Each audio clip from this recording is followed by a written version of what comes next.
दुनिया में साफ़ शर मिसाल जैसे कलाम खालिक़ अकबर मिसाल जैसे। थोड़ा आप लोग भी जुड़िए, थोड़ा आप लोग भी जुड़िए। और आप भी नाज़रीन साहब मैं इनका चालू कर दिया। किल्लत है इसलिए मैं बहुत ज्यादा कलाम न करते हुए इतना कहूंगा कि शान मोहम्मद भाई ने बहुत ही खूबसूरत अंदाज में नाते नबी सल्लल्लाहु अलैहि वसल्लम को पेश फरमाया। अब बहुत ही अदब व एहतराम के साथ अपने आए हुए मेहमान हज़रत मौलाना मोहम्मद यूसुफ साहब कासमी दामत बरकातहुम जो शहर भोपाल से तशरीफ़ लाए हैं, मैं उनसे दरख्वास्त करूँगा कि हज़रत अपने बयान हसना से हम सब सामाईन के क़ल्ब व जिगर को मुनव्वर फरमाएँ।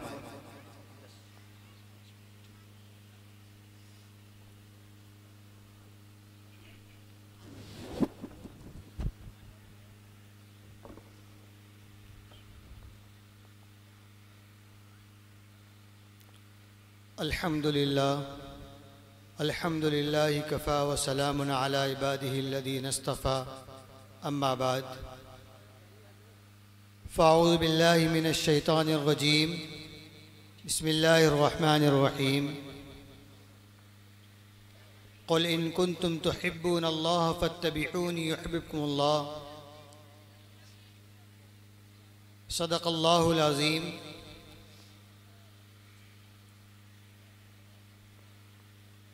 मुअज़्ज़ज़ मुअक्कर उलमा इकराम, सदर मोहतरम हज़रत मौलाना मोहम्मद वारिस साहब कासमी, मैंने तो माज़रत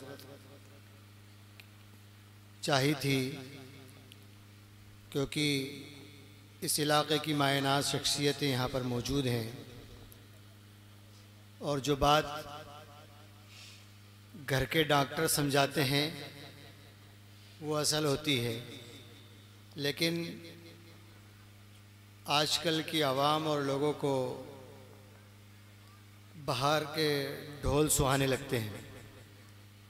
अभी बताइए, आधी रात में अगर ज़रूरत पड़ जाए तो कोई डॉक्टर भोपाल से आएगा? हमारे सदर मोहतरम और सरपरस्त आला हैं, तशरीफ़ फरमाए हैं। बेशक कभी भी किसी वक्त भी आप उनको बुलाएं वह हाज़िर हो जाते हैं। यहाँ के इश्तिहारात हमेशा मिलते रहते हैं, हर जलसे में इनके नाम मौजूद होते हैं और ये हर जलसे में मौजूद होते हैं। बेशक इनकी तशरीफ़ आवरी से इलाका मुज़य्यन है। इलाक़े के हज़रात और उलमा के सिलसिले में हज़रत से बात हो रही थी। इस इलाक़े पर जो मेहनतें हुई हैं, ये इतना चमकता दमकता इलाक़ा और इतना पुरकशिश स्टेज का मंज़र ये यूं ही नहीं आया। यहाँ के जो अव्वलीन उलमा हैं, हज़रत मौलाना हमारे मोहतमिम साहब मोहम्मदी से तशरीफ़ लाए, उनके दादा, और भी हमारे सरपरस्त हज़रत मौलाना जो पहले बयान किया, फरमा रहे थे कि पैदल चलकर इलाके का दौरा किया। कहाँ शाहजहानपुर, कहाँ गोला, कहाँ लखीमपुर। आज हम सवारी के बगैर चलते नहीं हैं। इन उलमा ने पैदल सफ़र किया, उसके बाद आज ये इतना अज़ीमुश्शान इजलास और यहाँ पर स्टेज पर तशरीफ़ फरमा उलमा और इतनी अच्छी आवाम और इतने अच्छे शोरा और मकतब में और मदरसे में पढ़ने वाले तलबा, जिनको सुनकर देखकर ऐसा लगता है गोया कि पूरा के पूरा देवबंद यहाँ आ गया। उलमा भी मौजूद, तलबा भी मौजूद और आवाम भी वो मौजूद जो क़ारी तैयब साहब रहमतुल्लाह अलैह, हुसैन अहमद मदनी रहमतुल्लाह अलैह, इन हज़रात के साथ हुआ करते थे। इतनी सर्दी का मौसम अगर एमपी में हो तो जलसा करना मुश्किल। ये जितने लोग बैठे हैं यही बैठे रह जाएंगे। एक जलसा हो रहा था और सब चले गए, सब लोग चले गए, एक बड़े मियाँ बैठे रहे। उनसे कहा भाई सब चले गए, आप क्यों नहीं गए? कहने लगे हजरत मैं भी चला जाता, लेकिन जिस चादर पर आप बैठे हैं वो चादर मेरी है, इसलिए मैं बैठा हूं। जिस चादर पर आप बैठे हैं वो मेरी है, इसलिए मैं बैठा हूं। बहरकैफ इस इलाके की निस्बत दारुल देवबंद से बहुत कदीम है और हमें इस निस्बत की पासबानी और हिफाजत करना चाहिए। मैंने कुरान मजीद की आयत तिलावत की आप हजरात के सामने। मुझे सिर्फ नौजवानों से चंद बात करनी है। जिस पैगाम को लेकर हम पूरे एमपी का दौरा कर रहे हैं, उस पैगाम को आप तक पहुंचाना है जी। वो पैगाम सिर्फ इतना है कि हमारे नौजवान ये तय करें कि हम नमाज पढ़ेंगे इंशाअल्लाह। हमारे नौजवान सिर्फ ये तय करें कि हम नमाज पढ़ेंगे।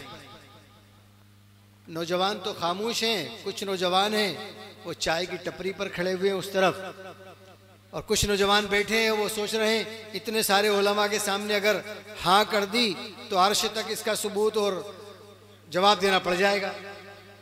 इसलिए आप इरादा करें कि इंशाअल्लाह अज़्म मुसम्मम करते हैं कि हमारी 5 वक्ता नमाजें नहीं छूटेंगी इंशाअल्लाह। बोले ना भाई ये नौजवान नहीं है आप हजरात, आप नौजवान नहीं हैं।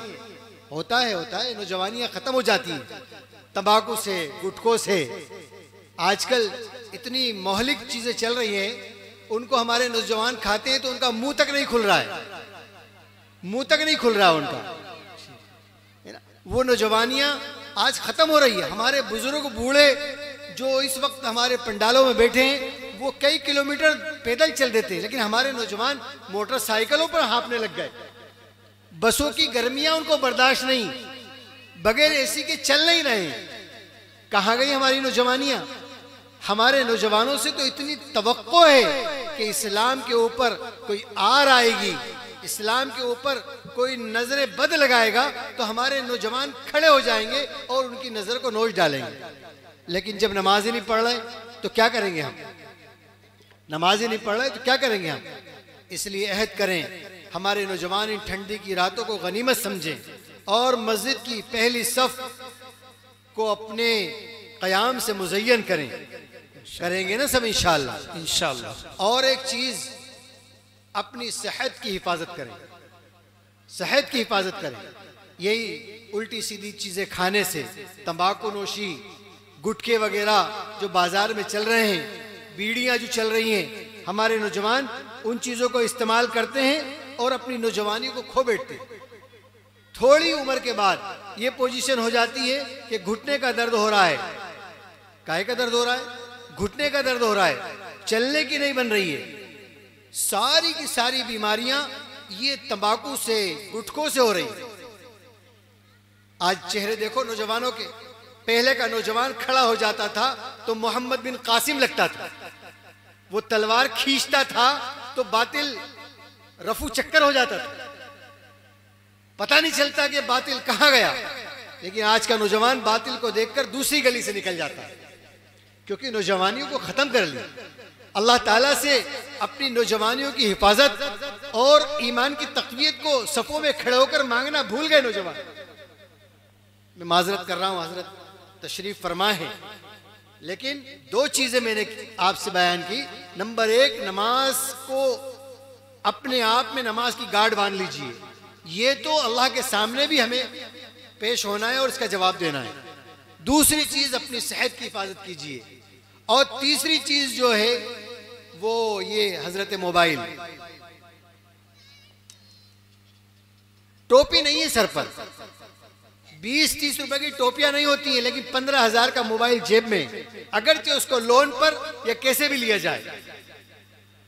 इतना वक्त खराब हो रहा है इस मोबाइल से, इतना वक्त खराब हो रहा है। आप मानिए अपने आप में, एक दिन बगैर मोबाइल के रहिए, दूसरे दिन मोबाइल के साथ रहिए और नोट कीजिए कितना वक्त हमने मोबाइल में लगाया। अगर आप ईशा के बाद या ईशा पढ़ी ना पढ़ी किसी चौराहे पर बैठ गए और दो नौजवानों ने चीटिंग शुरू कर दी, कितना टाइम हो जाएगा। और वक्त कितना कीमती है, वक्त कितना कीमती, सोने चांदी से ज्यादा कीमती वक्त। ये वक्त निकल जाएगा ना तो हाथ नहीं आएगा, फिर हम कब्र में पहुंच जाएंगे, हश्र के मैदान में खड़े होंगे, फिर हमें इस वक्त की अहमियत मालूम होगी।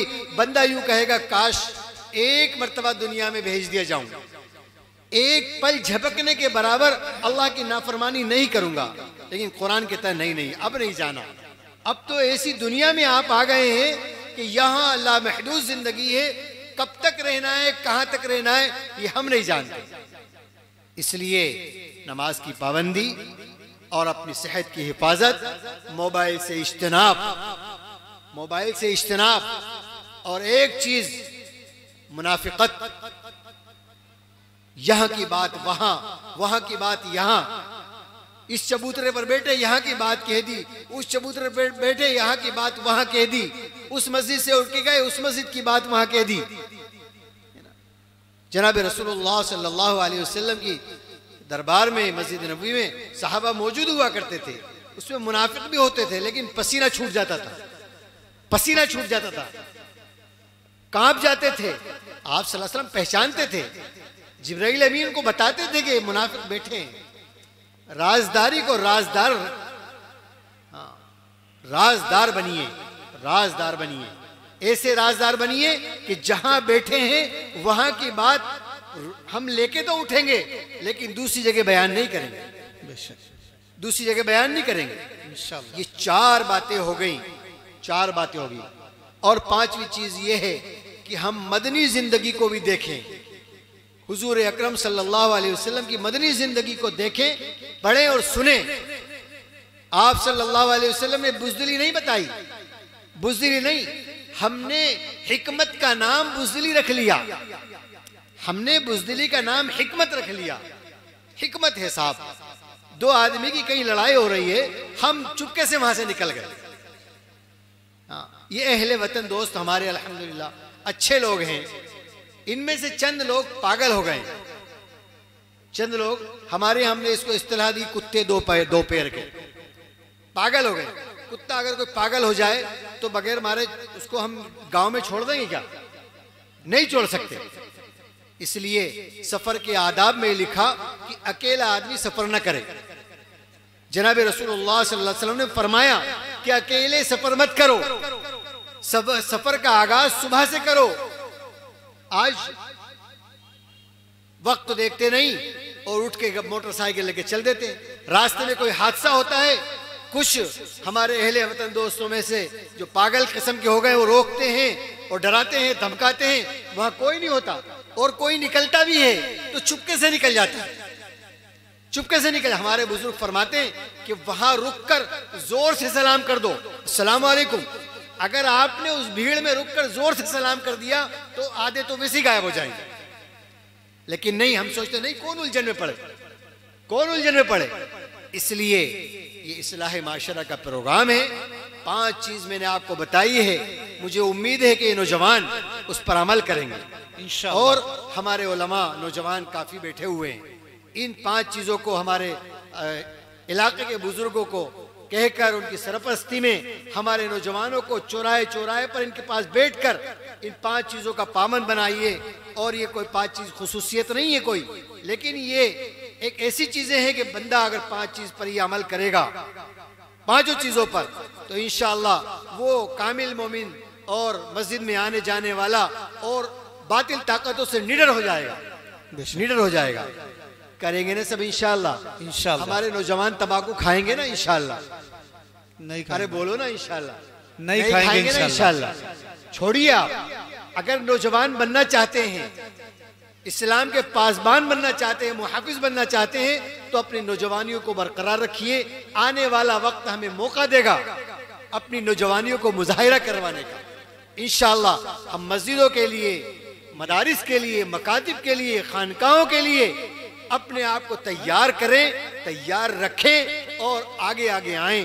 अल्लाह मुझे भी, आपको भी और हम सबको कबूल फरमाए। इस स्टेज पर तशरीफ़ फरमा। उलमा की शान में ये गुस्ताखाना अल्फाज कह दिए हैं, अल्लाह मुझे माफ़ फरमाए और इन बुज़ुर्गों की उम्रों में बरकत अता फरमाए। जो बच्चा हाफिज़ हुआ है वो और उसके घर वाले बहुत ही मुबारकबाद के कायल हैं। मौलाना वारिस साहब ने फ़ोन पर कहा था, उस वक्त से तमन्ना थी कि वो हश्र का मैदान तो अलग होगा, वहाँ तो मोतियों के मेंबर पर लोग होंगे और इस बच्चे को वहाँ पर पगड़ी बांधी जाएगी, इसके वालिदैन को कहाँ कहाँ बिठाया जाएगा, कैसे कैसे सोने चांदी के टीलों पर बिठाया जाएगा, वहाँ का सोना चांदी कैसा होगा, हम कुछ नहीं कह सकते उसके बारे में। लेकिन आज यहाँ उस दस्तारबंदी में शिरकत की हम सब ने। इंशाअल्लाह हश्र के मैदान में भी हम उसकी दस्तारबंदी में इंशाअल्लाह शरीक रहेंगे। अल्लाह हम सबको ऐसी दस्तारबंदी के प्रोग्रामों में बार बार शिरकत की तौफीक अता फरमाएँ। अल्लाह रब्बुल इज़्ज़त इस इजलास को कबूल फरमाए और हम सबको कही हुई बात पर अव्वलीन मुझे और सानीन सारे सामीईन को अमल की तौफीक अता फरमाए। व आखिर दावाना अनिल हम्दुलिल्लाहि रब्बिल आलमीन।